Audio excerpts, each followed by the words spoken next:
In my years managing high-level security operations, I've seen that the biggest breaches aren't technical, they're human. Most people aren't targeted because they are unlucky. They are targeted because they are predictable. I'm going to show you how you are unintentionally mapping your own life for the wrong people. I am the Analyst. This is your debrief on the 3 major risks you face every day. In the field, we call it OSINT, Open Source Intelligence. It is the art of gathering actionable data from publicly available sources. What most people don't realize is that by simply living your digital life, you are providing a free intelligence report to anyone looking for a target. Every time you post, you aren't sharing memories, you are releasing OSINT. Let's analyze a common scenario. You post a photo of your morning latte at 8:15 a.m. To your friends, it's just a lifestyle post. To an analyst or a sophisticated criminal, it reveals 3 critical data points. Your current location, even if GPS tags are off. The shop's decor or the view from the window provides a fix. Your departure time. You are no longer at your primary residence. Your economic profile, the brand of your watch in the frame, or even the price of that coffee helps build a target value assessment. Criminals don't think randomly. Neither do intelligence officers. Both look for patterns of life. If you post your gym workout every Tuesday at 6 p.m.,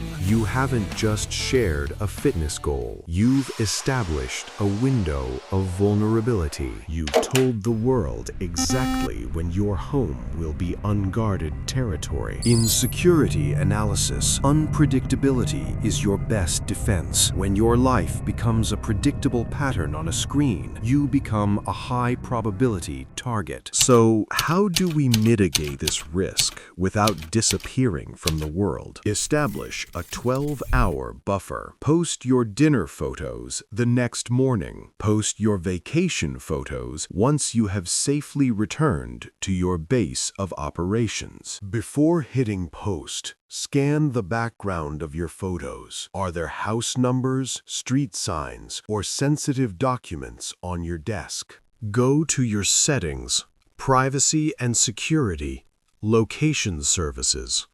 Check which apps have precise location enabled. Most apps don't need to know exactly which room of the house you are in.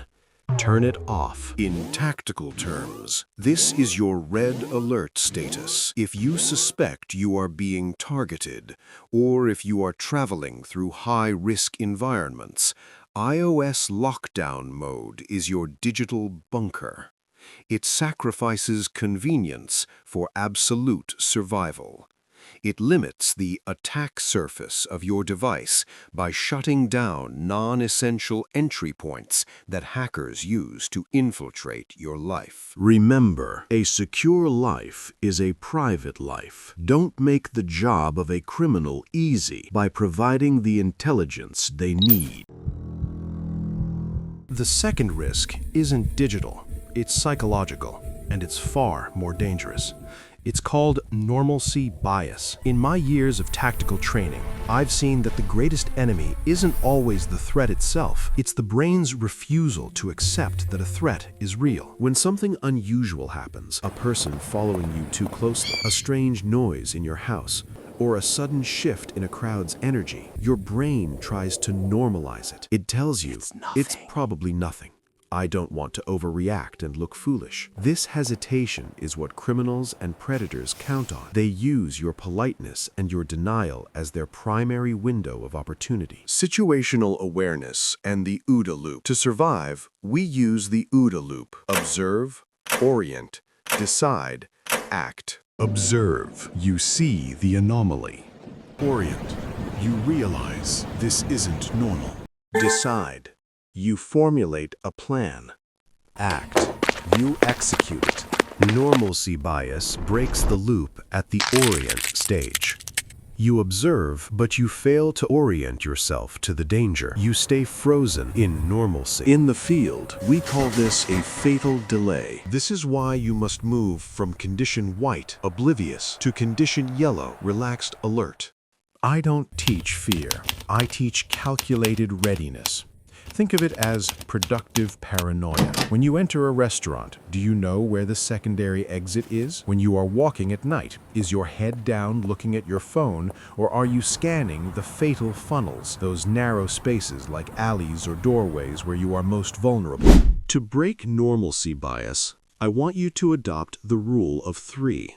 If your gut says something is wrong, it is. Something is wrong.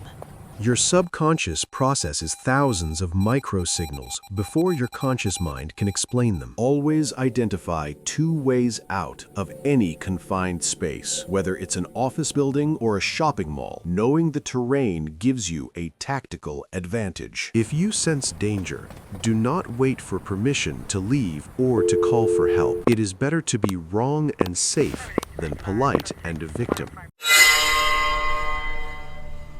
The third risk is perhaps the most deceptive because it is invisible. We call it the invisible breach. In traditional warfare, a fortress is only as secure as its weakest gate. In the modern world, your digital perimeter is attacked thousands of times a day, not by soldiers, but by data packets and social engineering. In modern conflict, the battlefield has changed. We are in 5th-generation warfare. In 5GW, the most dangerous weapon is the narrative, and the primary target is your mind. We have been conditioned to prioritize convenience over security. When you connect to a free public Wi-Fi at an airport or a cafe, The digital drawbridge is lowering, opening the gates to unprecedented data flow. We must be prepared for the implications of this connectivity. The connection between you and your data is constantly monitored. Our analysis shows this unseen entity is actively trying to compromise that link. Your data is constantly at risk. Passwords can be stolen, bank details compromised, and even private messages. to a tactical mind, a public network is unsecured territory. You should never conduct classified operations like banking or logging into sensitive accounts on a battlefield you don't control. But the breach isn't always technical. Often, it's psychological. Social engineering is the modern Trojan horse. It's a phone call from your bank or an urgent email about a security leak. They aren't hacking your phone, they're hacking you. They use fear and urgency to make you bypass your own security protocols. A crime analyst knows that the most sophisticated firewall in the world is useless if the human operator opens the door from the inside. To secure your digital perimeter, you must adopt a zero-trust architecture. If you must use public networks, an encrypted tunnel, VPN, is your smokescreen. It makes your data unreadable to the enemy.